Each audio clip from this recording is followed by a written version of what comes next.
Sword of Coming, episode 317. Untuk melihat video selengkapnya, sahabat bisa kunjungi playlist yang telah Sabta Novel sediakan. Yuk mari, kita berimajinasi bersama dan masuk ke alur ceritanya.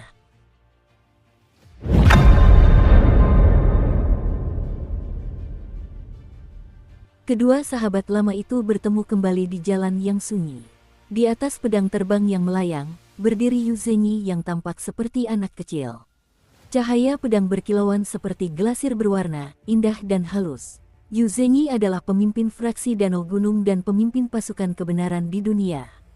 Namun, setelah menguasai seni bela diri hingga tingkat puncak, ia dengan tegas meninggalkan segalanya untuk mengkultivasi teknik keabadian. Pada akhirnya, ia telah meningkatkan kultivasinya lebih jauh dan menjadi sangat kuat.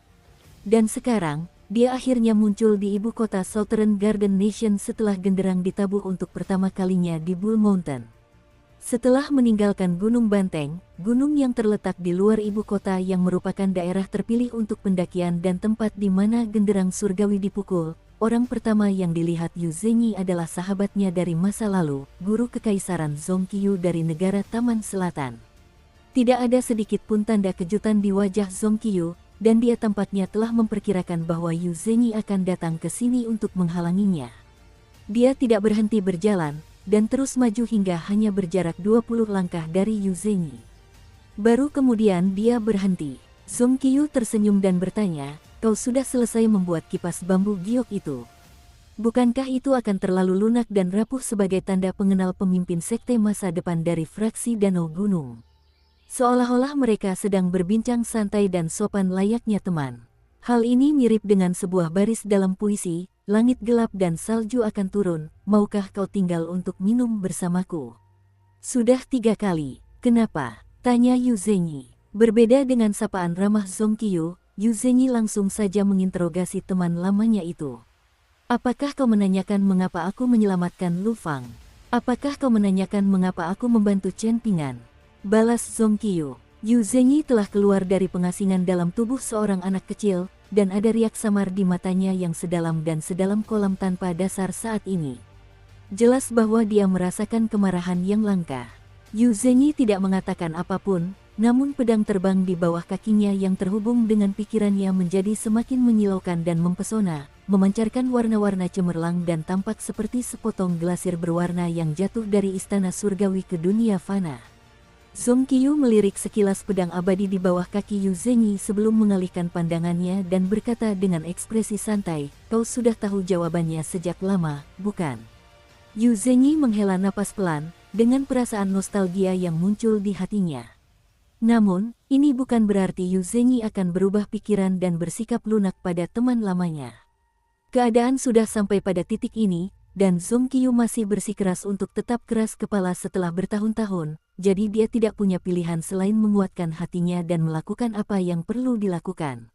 Banyak desas-desus beredar di dunia kultivasi, dengan desas-desus yang paling populer mengatakan bahwa Yu Zhenyi dan guru besar Zongqiyu saling berkhianat di masa muda mereka karena sama-sama jatuh cinta pada seorang wanita yang menggoda dan sangat cantik. Tentu saja, desas-desus ini sangat meremehkan karakter dan kemampuan kedua pria ini. Pada kenyataannya, kedua bersaudara itu berpisah setelah bertemu dengan seorang immortal dari dunia lain tepat ketika mereka berdua sedang meniti karir di dunia kultivasi. Saat itu, Yu Zhenyi sangat bertekad untuk membunuh dewa dari dunia lain itu, namun Zongqiyu berpendapat bahwa kejahatan dewa dari dunia lain itu tidak pantas dihukum mati. Terlebih lagi, risikonya terlalu besar, jadi tidak layak mengambil risiko seperti itu. Namun, Yu Zhenyi tetap maju, berniat membunuh dewa dari dunia lain itu. Pada saat kritis antara hidup dan mati, Zongqiyu tiba-tiba melangkah maju untuk menghalangi serangan pedang fatal itu bagi Yu Zhenyi, sehingga ia akhirnya dapat membunuh makhluk abadi dari dunia lain. Benar saja, seperti yang telah dikatakan Ding Ying kepada mereka di negara Taman Selatan, dua kesempatan yang ditakdirkan muncul setelah kematian makhluk abadi dari dunia lain itu. Ada teknik rahasia abadi yang dapat memungkinkan seseorang untuk mencapai umur panjang, dan pedang glasir berwarna yang kuat dan tak terkalahkan. Berdiri di tengah hujan deras, Yu Zhenyi memegang kitab suci kultivasi ilahi dari bahan yang tidak diketahui di satu tangan dan pedang glasir berwarna di tangan lainnya, menengadahkan kepalanya dan mengeluarkan raungan keras. Zong Qiu berjalan pergi dengan lesu. Yu Zhenyi dengan ringan melemparkan pedang abadi ke Zong Qiu dan berkata, "Kita berdua bersaudara, jadi kita bisa berbagi kekayaan seperti halnya kita bisa berbagi kesedihan. Kau suka membaca, jadi kau bisa menetapkan aturan dunia ini di masa depan, terlepas dari apakah itu hukum 4 negara atau peraturan dunia kultivasi. Aku mendambakan jalan agung yang abadi, jadi tentu saja aku akan melindungi aturan-aturan ini untukmu begitu aku menguasai teknik-teknik abadi.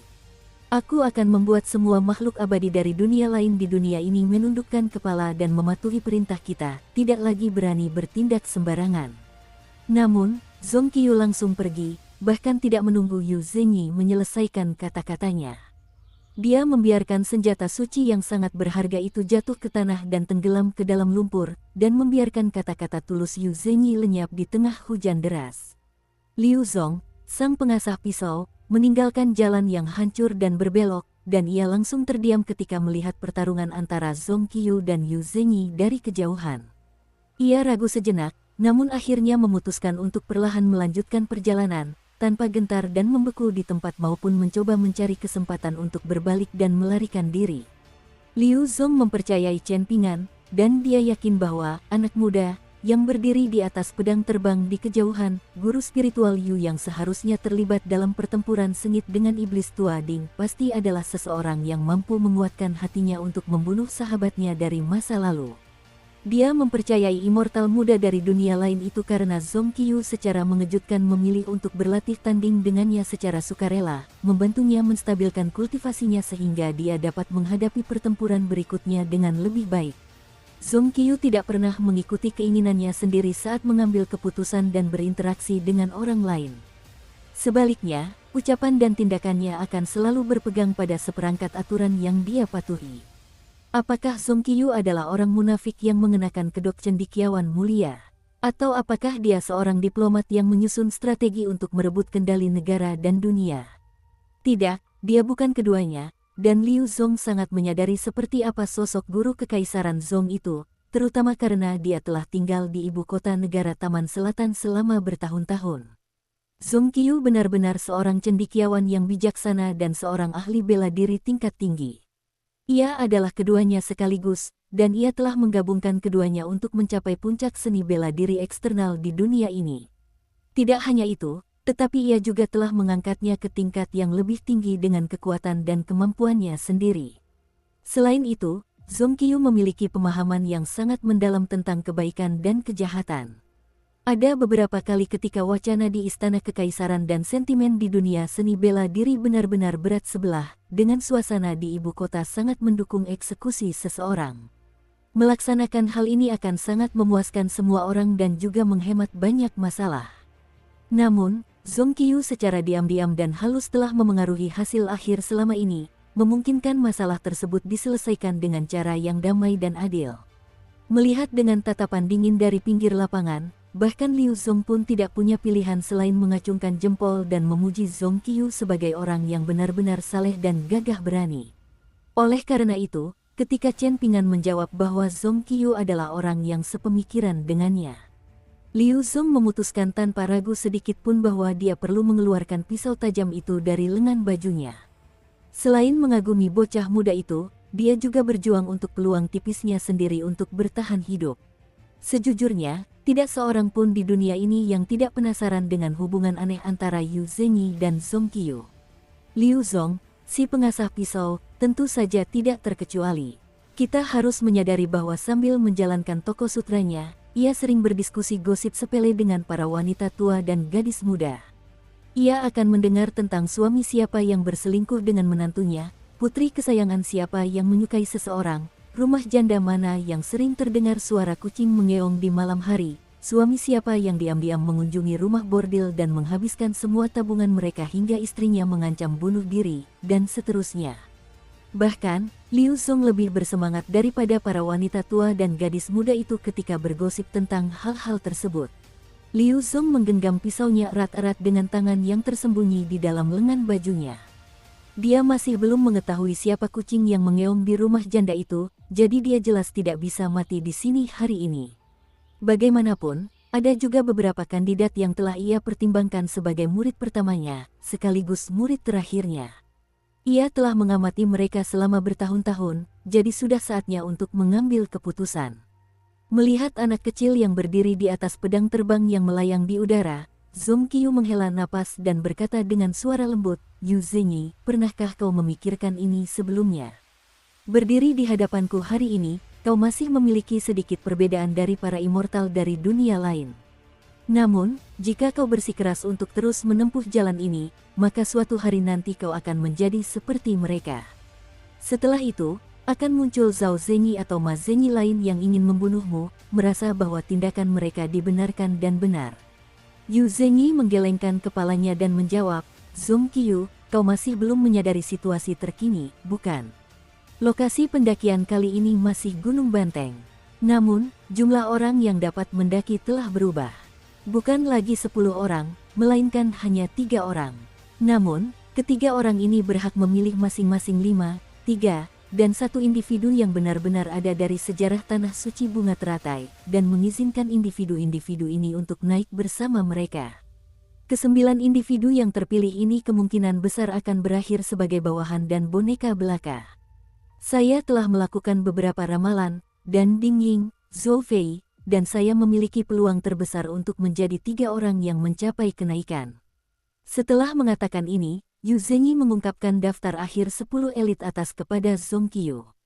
Lu Fang dan Tong Qingqing tidak ada dalam daftar. Zong Qiu langsung mengajukan pertanyaan kunci, sambil mengerutkan kening dan bertanya, "Kau akan pergi?" Yu Zhenyi menggelengkan kepalanya dan menjawab, "Tentu saja tidak.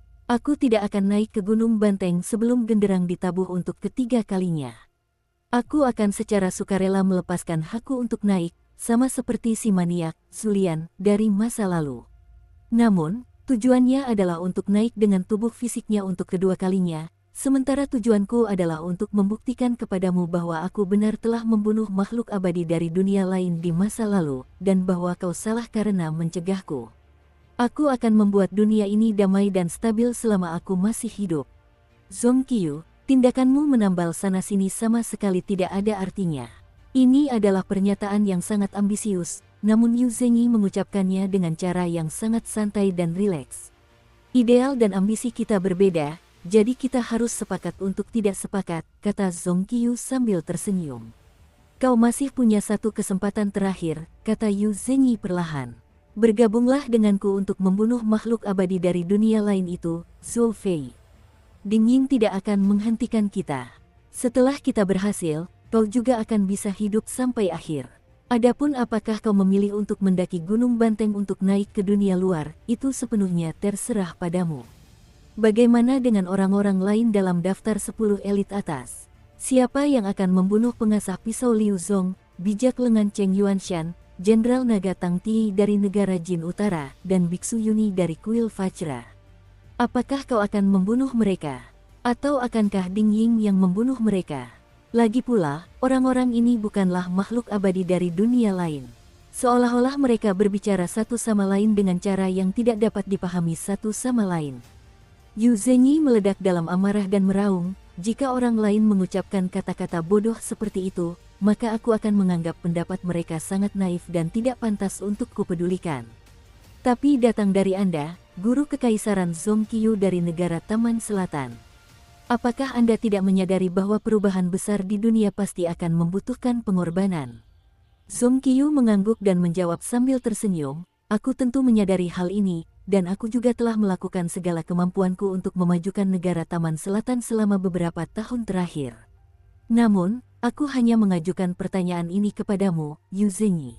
Aku tidak bertanya tentang peristiwa penting yang terjadi sekali dalam 1000 tahun, aku tidak bertanya tentang dunia ini, dan aku tidak bertanya tentang para immortal dari dunia lain di dunia ini. Aku hanya mengajukan pertanyaan kepadamu, Yu Zhenyi dari Kabupaten Jiulan, Prefektur Zuo, Negara Lagu Pinus." Yu Zhenyi tertawa dingin dan menjawab, "Betapa keras kepala dan tidak mau berubahnya kau. Zong Qiu, kau memang sudah seperti ini sejak kecil. Kau tetap keras kepala meskipun sudah membaca banyak buku dan berlatih banyak teknik tinju. Zhong Qiyu tersenyum dan berkomentar, di sisi lain, kamu sudah banyak berubah, Yu Zhenyi. Liu Zong dipenuhi rasa gugup dan cemas saat mendengarkan percakapan ini. Dia benar-benar takut Zhong Qiyu akan mengangguk dan bergabung dengan Yu Zhenyi, lalu akhirnya membunuhnya bersama 3 orang lainnya dalam daftar 10 elit atas. Membunuh mereka akan semudah menyembelih ayam.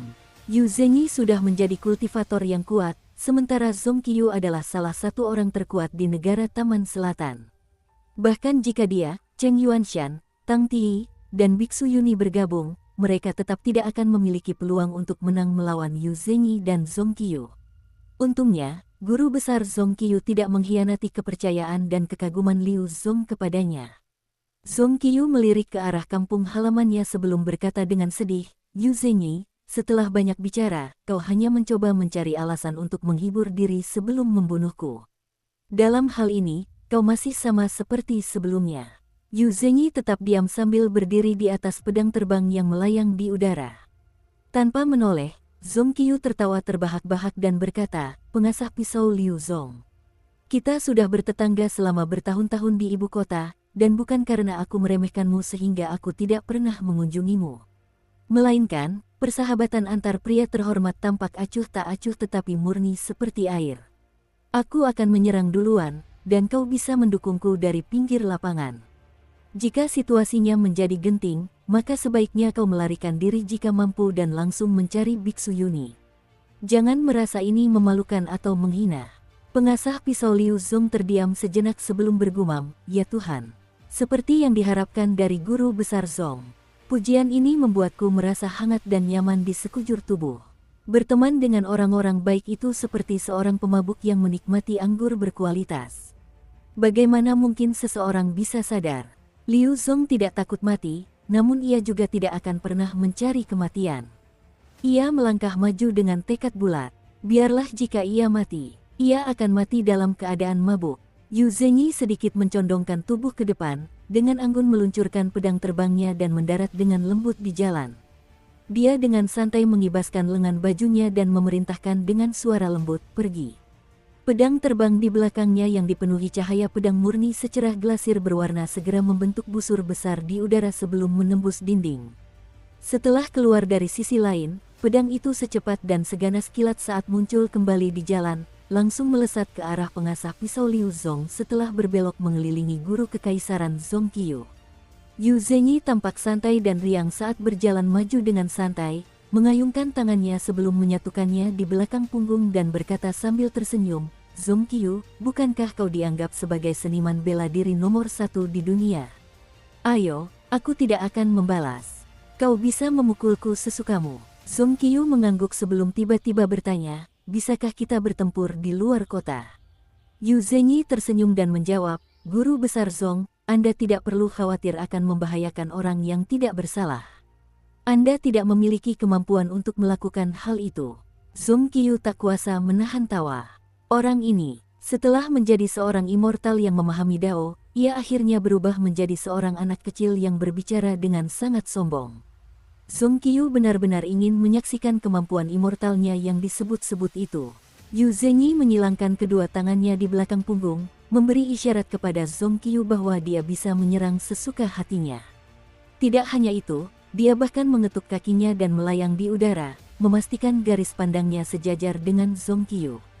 Dia sebenarnya malah mempermudah Zhong Qiyu untuk menyerangnya. Zhong Qiyu tidak marah karenanya, dan dia tidak merasa Yu Zhenyi meremehkannya. Sebaliknya, ekspresinya menjadi semakin serius. Dia melayangkan satu pukulan. Namun, tinju Zhong Qiyu berhenti 1 meter di depan wajah kekanak-kanakan Yu Zhenyi. Tinjunya hanya bisa bergerak maju inci demi inci dengan sangat lambat. Seolah-olah tinjunya adalah seorang lelaki tua yang mencoba mendaki gunung, berjuang untuk mengambil setiap langkahnya. Hanya ada jarak 1 meter antara tinjunya dan wajah Yu Zhenyi, namun seolah-olah ada jurang pemisah di antara mereka yang sebesar jarak antara langit dan bumi. Melayang di udara dengan tangan terlipat di belakang punggung, Yu Zhenyi menggelengkan kepalanya perlahan, matanya dipenuhi rasa iba terhadap lawannya sambil berkata, siapa sangka ini adalah batas kemampuan Zhong Qiyu. Dukung terus channel YouTube Sabta Novel. Bahkan ketika Ding Ying tiba untuk mengakhiri pertempuran yang kacau itu, Fajra Merah Muda Masuan masih tergeletak di jalan, tak bergerak. Hal ini terjadi meskipun Tang Tii, Cheng Yuanshan, Zhou Fei, dan beberapa Grandmaster lainnya telah pergi satu persatu. Meskipun demikian, Masuan masih tergeletak di jalan di tempat yang sama. Inilah gambaran dunia kultivasi. Terlepas dari seberapa dalam atau dangkal airnya, itu sudah lebih dari cukup untuk menenggelamkan seseorang sampai mati. Seperti kata pepatah, berenang yang handaloh yang paling sering tenggelam. Pada kenyataannya, nyawa Masuan bernilai sangat mahal. Seharusnya nilainya jauh lebih tinggi daripada hanya 500 tael emas. Di dunia seni bela diri Tanah Suci Bunga Teratai, jumlah emas ini hanya cukup untuk mendapatkan jasa seorang elit kelas 2. Tentu saja, jumlah itu juga bisa digunakan untuk membeli nyawa seorang pengawas prefektur. Meskipun Chen Pingan tampaknya telah lolos dari kepungan para elit dan hanya berhadapan dengan seorang lelaki tua yang mengenakan topi bunga teratai berwarna perak, telapak tangannya terasa sangat licin karena keringat. Ini tidak ada hubungannya dengan keberanian atau kondisi mentalnya. Sebaliknya, ini murni karena niat membunuh Ding Ying terlalu terkonsentrasi dan kuat ketika dia muncul. Menghindari bahaya adalah naluriah bagi semua orang. Namun, kemampuan untuk terus maju menghadapi tantangan adalah metode sejati untuk menempa dao bela diri seseorang. Seberapa sulitkah melawan Ding Ying? Kita bisa memahaminya hanya dengan melihat 15 yang terjepit di antara jari-jari lelaki tua itu.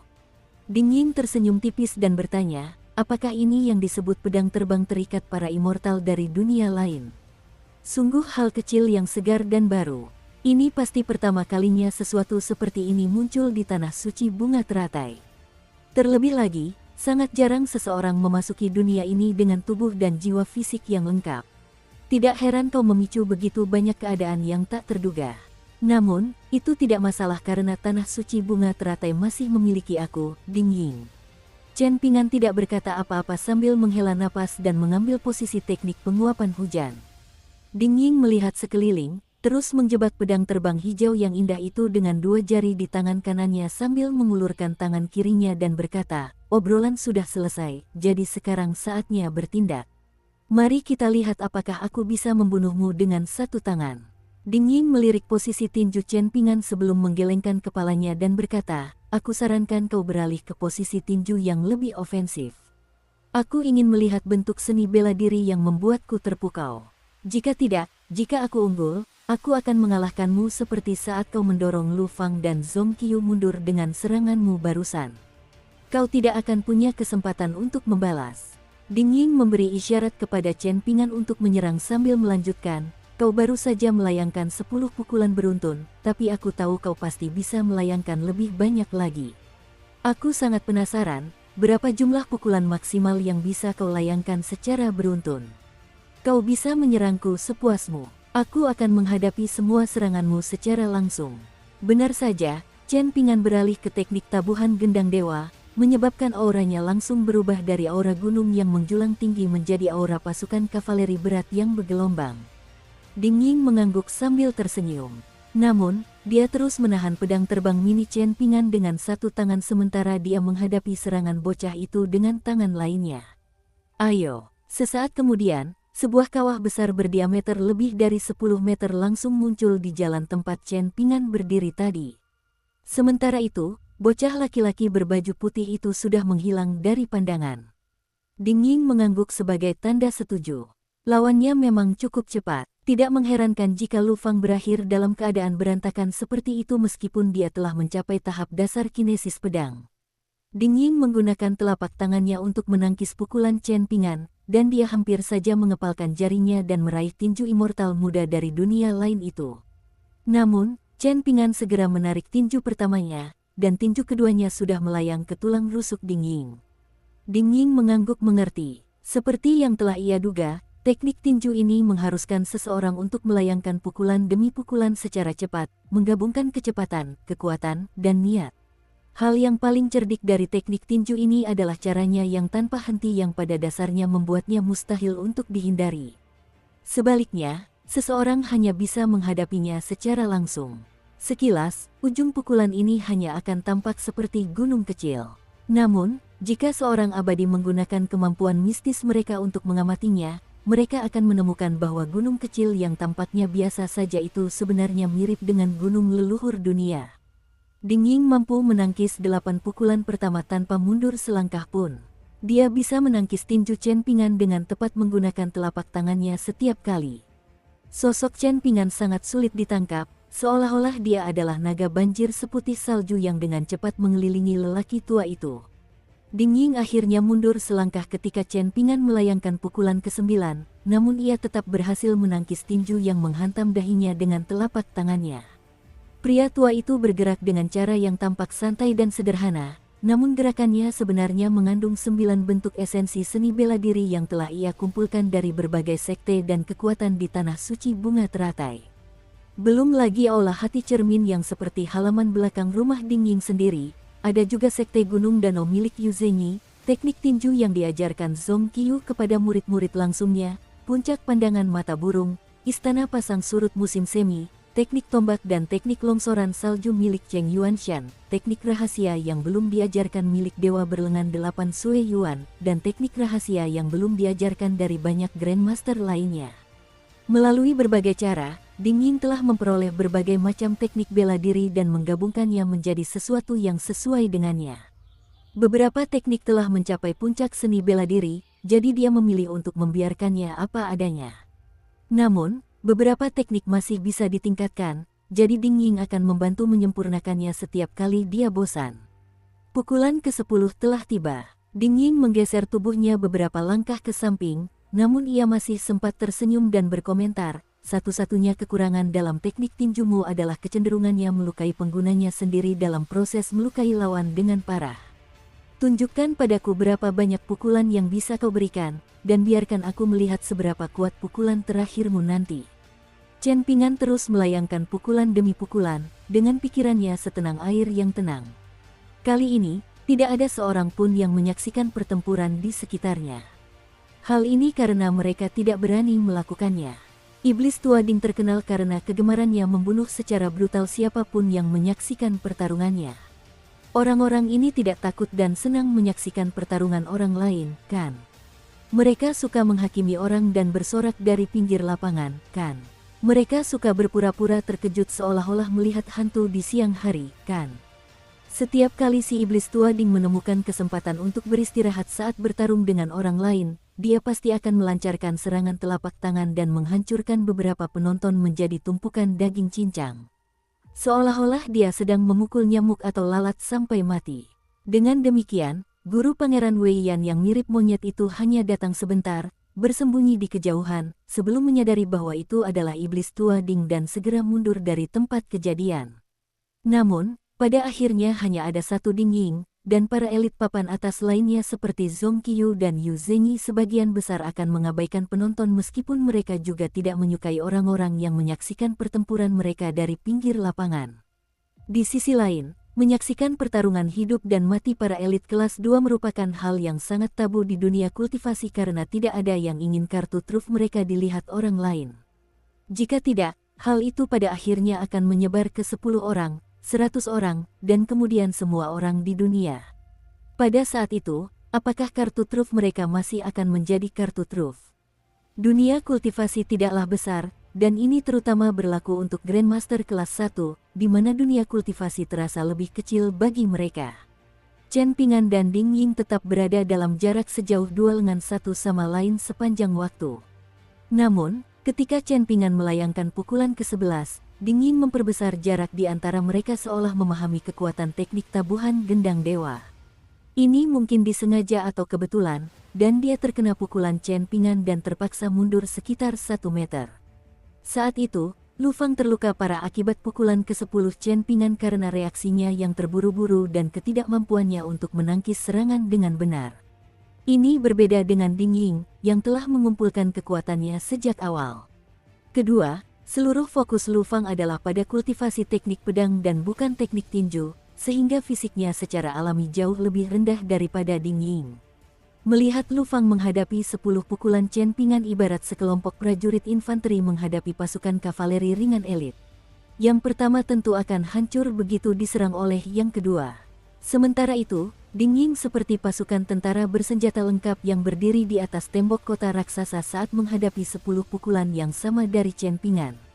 Dengan demikian, tidak benar bahwa ada jurang pemisah yang besar antara kekuatan Lu Fang dan Ding Ying.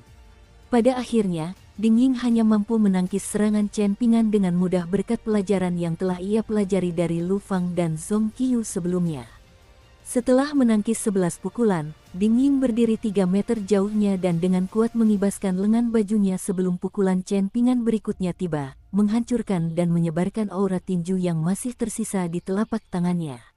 Ada nada sarkasme dalam suaranya saat dia berkata, "Astaga, aku mungkin akan mengalami luka ringan jika harus menghadapi 3 atau 4 pukulan lagi darimu." Pukulan ke-12 menghantam kepalanya, dan Ding Ying akhirnya melayangkan pukulan untuk pertama kalinya, melancarkan tinju untuk menangkis teknik tabuhan gendang dewa milik Chen Ping'an. Chen Ping'an mundur beberapa langkah, namun sifat mistis dari teknik tabuhan gendang dewa juga ditampilkan sepenuhnya pada saat ini, dengan bocah muda itu melayangkan pukulan berikutnya dengan kecepatan dan sudut yang tak terbayangkan. Bahkan, pukulan ini lebih cepat daripada 11 pukulan sebelumnya. Karena tidak mampu melayangkan pukulan tepat waktu, Ding Ying hanya bisa mengangkat sikunya dengan gerakan yang tampak lamban untuk menangkis serangan Chen Ping'an. Ujung siku Ding Ying menghantam dadanya sendiri. Ding Ying terlempar ke belakang, namun ki sejati yang mengalir di dalam jubah panjangnya membantunya menghilangkan sebagian besar kekuatan dahsyat aura tinju tersebut. Dalam sepersekian detik itu, Ding Ying tiba-tiba merasakan bahwa lawannya tampaknya melambat sedikit sekali. Dia menyipitkan mata, mundur sambil menangkis pukulan ke-14 dan berkata dengan senyum tipis, "Belum lama ini, makhluk kecil yang kurang ajar itu mencoba menyelinap melalui tanah dan memberikan pedang terbang ini kepadamu. Namun, aku menemukan keberadaannya, dan mungkin ia akan mati tersengat listrik atau mati lemas di bawah tanah." Benar saja, Chen Ping'an tidak berhenti meskipun dia sudah menyadari ada sesuatu yang tidak beres. Pukulan ke-15-nya dengan keras mengarah ke Ding Ying. Setelah pukulan Chen Ping'an diblokir, Ding Ying mundur lagi, dan kedua jarinya yang mencubit 15 juga sedikit bergetar. Ding Ying tidak terkejut, malah ia merasa senang. Namun, ia tidak menunjukkan emosi tersebut di wajahnya. Ding Ying, si iblis tua, telah menyandang gelar orang terkuat di dunia ini selama 60 tahun, dan dia tampak sombong dan ceroboh saat menangkis pukulan Chen Ping'an. Namun, jauh di lubuk hatinya, Ding Ying sangat ingin mempelajari esensi teknik tinju ini. Sangat mungkin bahwa memahami teknik tinju ini akan memberinya kepercayaan diri dan kekuatan untuk melakukan apa yang diinginkannya. Dia berkeinginan untuk mengguncang dao surgawi di dunia ini. Ding Ying sama sekali tidak peduli bahwa berbicara akan menyebabkan napas ki sejatinya cepat menghilang, dan dia tersenyum tipis lalu berkata, "Akulah yang meminta Yaer dan Zhou Si untuk mengambil keempat kepala itu dan menunjukkannya padamu sebelumnya. Jika aku ingat dengan benar, nama anak kecil itu adalah Cao Qinglang. Sungguh suatu kemalangan baginya bertemu denganmu, seorang immortal dari dunia lain." Meskipun Ding Ying tidak dapat melihat penampilan Chen Ping'an dengan jelas saat ini, lelaki tua itu dapat dengan sangat jelas merasakan sedikit niat membunuh yang dimiliki bocah muda itu. Ini bukanlah aura amarah, juga bukan perasaan niat membunuh yang liar yang secara kacau menyebar ke sekitarnya. Sebaliknya, ini adalah aura niat membunuh yang sengaja ditekan menjadi benang tipis sebelum dipilin menjadi titik kecil. Ini cukup menarik. Dari semua makhluk abadi dari dunia lain yang pernah dilihat atau dibunuh Ding Ying sebelumnya, kondisi mental orang ini benar-benar unik.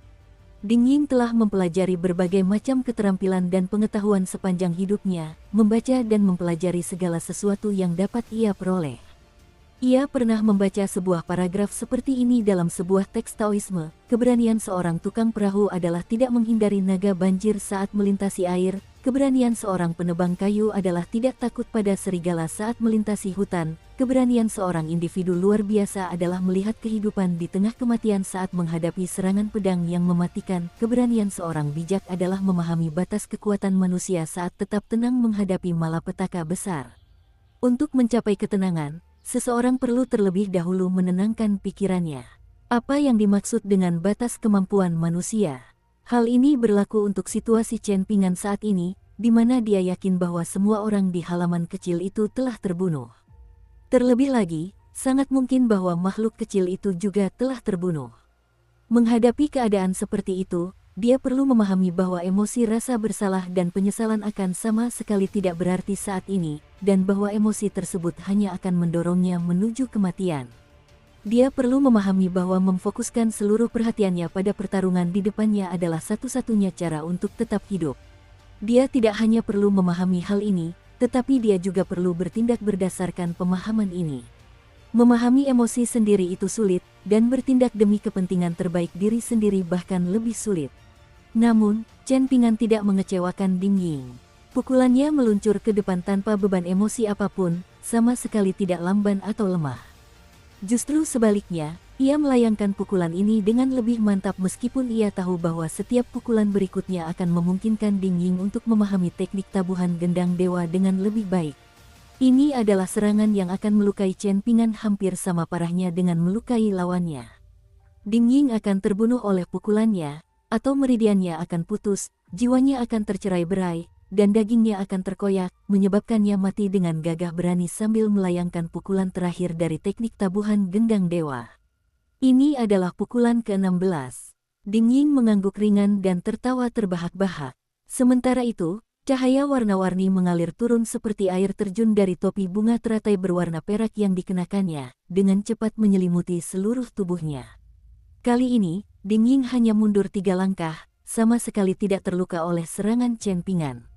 Chen Ping'an menarik tinjunya dan memanfaatkan momentum mundur dari pukulannya untuk mundur sekitar selusin meter. Setelah berdiri diam, dia mengangkat tangan untuk menyeka darah dari wajahnya menggunakan punggung tangannya. Ding Ying tidak menunjukkan niat untuk beralih dari bertahan ke menyerang, dan malah tertawa kecil sambil bertanya, "Mengapa kau tidak melayangkan pukulan lagi? Dari kelihatannya, kau masih mampu melayangkan setidaknya 2 pukulan lagi." Setidaknya, sambil memandang bocah muda yang tak berbicara itu, Ding Ying melambaikan tangan kanannya dan melanjutkan, "Tidakkah kau mempertimbangkan fakta bahwa melayangkan 1 atau 2 pukulan lagi mungkin akan memaksaku melepaskan cengkeramanku pada pedang ini?" Ding Ying menghela napas sedikit kecewa. Jika dia tidak melepaskan kekuatan topi bunga teratai berwarna peraknya, intuisinya mengatakan bahwa dia akan menghadapi bahaya besar. Sangat mungkin mereka berdua akan terluka parah. Namun, tidak perlu mengejar kesempurnaan dalam segala hal. 16 pukulan dari bocah muda itu sudah cukup baginya untuk dipelajari dan dianalisis. Jelas sekali bahwa teknik tinju ini sudah menjadi kemampuan paling ampuh dan mematikan dari makhluk abadi muda dari dunia lain itu. Ding Ying merasa ini sudah cukup, dan sekarang, saatnya dia menangani masalah yang sebenarnya. Chen Ping'an mengamati sekelilingnya. Semuanya tampak begitu misterius dan membingungkan. Namun, justru karena alasan inilah Chen Ping'an merasa amarah yang membekas di dadanya, amarah atas semua ketidakadilan, akan meledak. Ini persis seperti saat di kota kecil dulu ketika dia melihat Liu Xian yang terluka parah dan terbaring di tempat tidur. Setelah pergi, dia diam-diam berjalan sendirian menuju jembatan beratap itu. Bahkan setelah bertahun-tahun lamanya, dan bahkan setelah menempuh jarak yang begitu jauh dan melayangkan begitu banyak pukulan, rasa putus asa yang mendalam itu masih segar dalam ingatan Chen Ping'an. Langit tak terbatas dan bumi luas, tetapi apa yang dapat dilakukan seseorang ketika mereka menghadapi rintangan besar sendirian? Jika mereka gagal mengatasi rintangan tersebut, maka mereka akan mati dalam kekesalan atau mereka akan mencari kematian dan menerima kematian. Apalagi yang bisa mereka lakukan? Saat ini, labu penumbuh pedang di pinggang Chen Ping'an masih terbatas dan tidak dapat digunakan. Pertama, ia tidak bisa terbang keluar dari labu itu apapun yang terjadi. Pada saat yang sama, jubah daunnya, anggur manis emas, masih tanpa semangat dan tidak bereaksi. Sementara itu, pedang terbang dan harta karun sakunya, ke-15, masih terjebak di antara jari-jari Ding Ying. Untungnya, Chen Ping'an bukan lagi seorang magang di tungku pembakaran seperti dulu. Chen Ping'an memuntahkan seteguk darah sebelum bertanya, "Apakah kau melupakan sesuatu?" Ding Ying tertawa terbahak-bahak dan menjawab, "Apakah kau merujuk pada pedang yang kau tinggalkan di atas meja? Kau ingin menggunakannya untuk melawanku. Tapi apakah kau benar-benar berpikir kau bisa berjalan mengambilnya sementara aku mengawasimu?" Ding Ying menjawab pertanyaannya sendiri, menggelengkan kepalanya dan berkata, "Jika aku tidak ingin kau pergi, maka kau, Chen Pingan, tidak akan bisa melangkah lebih dari 30 meter dari tempat ini. Aku sudah bisa mengatakan ini dengan pasti, kau hanyalah seorang yang disebut seniman bela diri murni menurut kata-kata kalian para dewa dari dunia lain. Kau sama sekali bukan kultivator pedang, kalau tidak aku tidak akan bisa menjebak pedang terbang mini ini. Chen Pingan menyeringai dan melirik topi Taois di kepala Ding Ying. Kau menikmati semua waktu yang tepat, keuntungan geografis, dan dukungan dari orang lain. Bukankah kau merasa luar biasa? Ding Ying menyipitkan matanya, dengan niat membunuh terpancar dari tubuhnya saat dia menjawab, "Oh, kau tidak senang dengan ini, anak kecil. Tapi apa yang bisa kau lakukan? Kata apa yang tadi kau teriakkan? Ayo, kan?" Chen Pingan mengangkat tangan dan mengulangi, "Apakah aku benar?" Ding Ying tidak mengatakan apapun dan hanya menjawab dengan tawa dingin. Ia berpikir dalam hati bahwa makhluk abadi dari dunia lain yang sangat aneh ini pasti sedang berusaha melakukan perlawanan terakhir. Maka dari itu, dia akan mengamati situasi dan mengambil tindakan yang sesuai. "Pedang, kemarilah," Chen Pingan memerintah dalam hatinya. Dari ruang sayap halaman itu, Lastingki, pedang yang diresapi energi pedang dan berbobot puluhan kilogram, seketika keluar dari sarungnya. Seolah mengikuti jejak terakhir Chen Pingan saat meninggalkan halaman, dan seolah-olah menunjukkan kekuatan ke arah langit dan bumi ini, Ki abadi bagaikan seberkas cahaya putih cemerlang yang menerobos jendela dan meninggalkan halaman, melayang melalui gang sebelum memasuki jalan dan melesat melewati bahu Ding Ying. Dan ketika Chen Pingan meraih seberkas cahaya putih terang itu, aliran energi pedang seputih salju itu melayang di udara, berliku-liku di beberapa tempat, namun juga lurus sempurna di tempat lain. Energi itu tidak menunjukkan tanda-tanda menghilang. Saat Chen Pingan memegang Ki abadi, bilah pedang itu seperti embun beku, energi pedangnya putih cemerlang, dan jubah pemuda itu lebih mempesona daripada salju. Di dunia ini, bocah laki-laki dengan nama keluarga Chen tak terkalahkan dalam jangkauan lengan. Dan di balik jarak itu, dia memiliki pedang.